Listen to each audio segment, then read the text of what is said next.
ألم تر كيف فعل ربك بأصحاب الفيل হে রাসূল আপনি কি দেখেন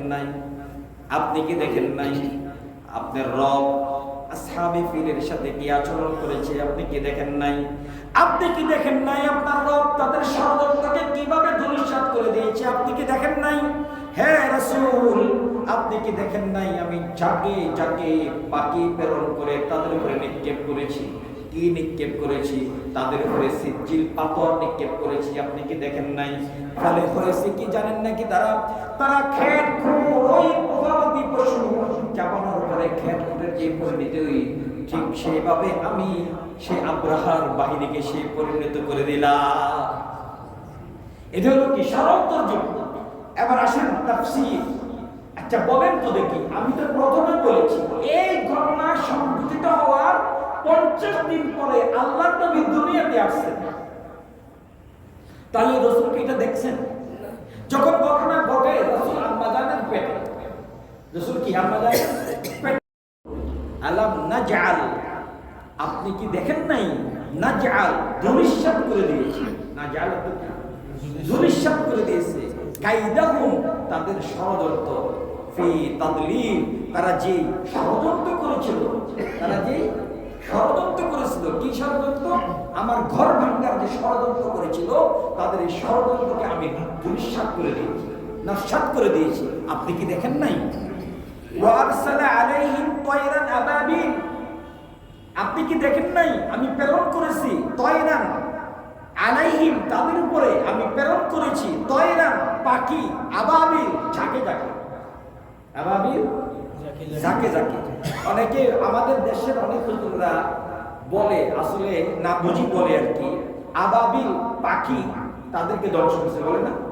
আবাবিল বলতে কোনো পাখি নাই পৃথিবীতে। আবাবিল বিল এই শব্দটার বহু বছর। আবাবিল অর্থ কি? ঝাঁকে। আবাবিল শব্দটার অর্থ কি ভাই? ঝাঁকে। আবাবিল কোনো পাখির নাম নয়। আবাবিল কোনো কি পাখির নাম নয়। পাখিকে আরবিতে বলে তয়, পাখিকে আরবিতে কি বলে? তয়।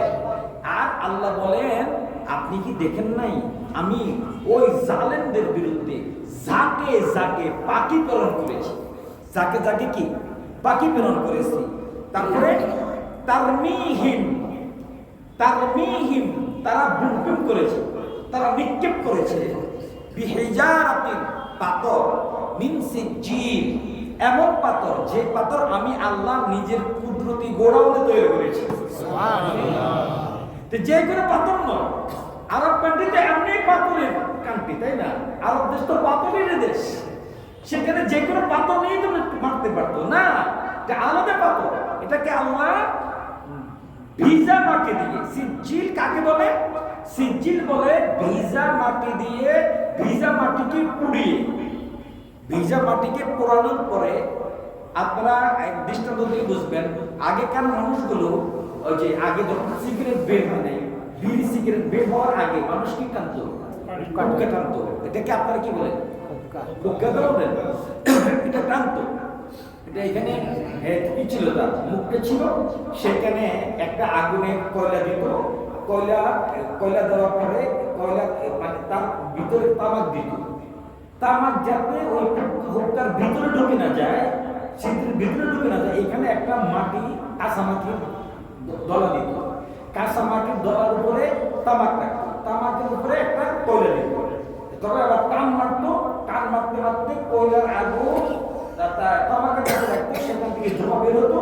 আর মাটির সাথে লাগতে এই মাটিটা কি হয়ে যেত? জলে এটা শক্ত হয়ে যেত। এই মাটিটাকে বলে সিজিল। এই মাটিটাকে কি বলে? সিজিল। আল্লাহ রাব্বুল আলামিন বলেন এদেরকে যে আমি বন্ধন করব, যে মাটি দিয়ে, যে পাথর দিয়ে, এটা আমি আল্লাহ নিজের কুদরতি গোড়াউনে বানিয়েছি। সুবহানাল্লাহ। এটাকে মাটি, কাঁচা মাটিকে আমার ফেরেশতা দিয়ে আমি জ্বালিয়ে এটার ভিতরে এমন পদার্থ, এমন বিষাক্ত, এমন শক্তি আমি আল্লাহ দিয়েছি। এই পাথরগুলোর মধ্যে এমন শক্তি আমি দিয়েছি। ছোট্ট পাথর, পাখিটা তো ছোট, পাথরও ছোট। এক একটা পাথরের মধ্যে হাদিস শরীফে আছে এক একটা পাথর এক একটা শহর ধ্বংস করে দেওয়ার জন্য শক্তি রাখছে। এই পাথরগুলো আল্লাহর নিজ কুদরতি ওয়ার্ডারে এটা তৈরি হয়েছে ফ্যাক্টরি। সে জিন সুবহানাল্লাহ। আপনি কি দেখেন নাই আমি যাকে যাকে পাখি প্রেরণ করে তাদের উপরে বর্ষণ করেছি পাথর, যে পাথরকে বলা হয়েছে সিজিল, ভিজা মাটিকে পুড়িয়ে যে পাথরকে তৈরি করেছি। ফলে কি হয়েছে? ফাজআলাহুম কাআসফিম মাকুল। ফলে কি হলো? তাদের অবস্থা কি হলো? যেই জানোয়ার, পশু পাখি, গবাদি পশু পাখি তাদের খ্যাটকুড়গুলো মুখের মধ্যে চাপিয়ে চাপিয়ে শেষ পর্যন্ত যে পরিণতি হয় খ্যাটকুড়ের, ঠিক তদ্রূপ ভাবে আব্রাহার জালেম দুষ্টির একই পরিণত হয়েছে। এটা হলো সরল তর্ক। এটা কি সরল তর্ক? এবার আসেন তাফসীরের দিকে। সরল তর্জমাটা আবার বলি।